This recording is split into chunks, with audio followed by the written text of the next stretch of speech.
Hispanic Heritage on KFDX is brought to you by Assured Roofing and Construction. When you think of history in the 60s or early 70s, what do you think of? Vietnam, maybe? What about the moon landing? A Texoma veteran got to welcome the Apollo 11 crew in a unique way. And Dylan Jimenez has the story on this final day of Hispanic Heritage Month. The Eagle has landed.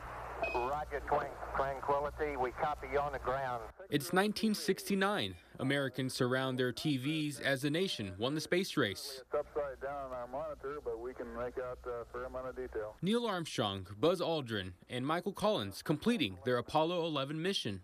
That's one small step for man, one giant leap for mankind.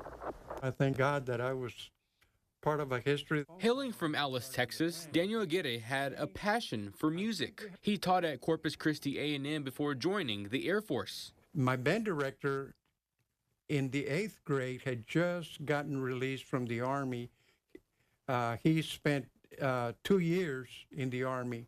He was with the 6th Army Band. I knew in the back of my mind that there was a place for me somewhere. After auditioning in San Antonio, he then moved to Shepherd Air Force Base, playing for the 761st Band, playing bass. The band had been put on leave, Aguirre hoping to go home to see family. Then one Friday evening, things changed. We got a letter that said, you know, we want you guys to be at NASA.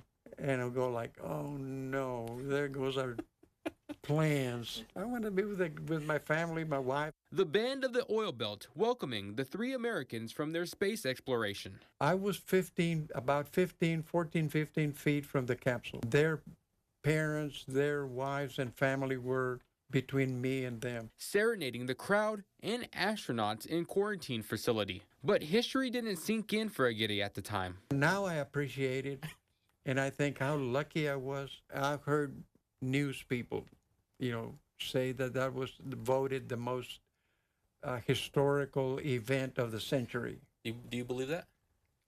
Yeah, I wish I had been older, you know, and know what was going on. Though he never held a rifle, it was a privilege, and I enjoyed it.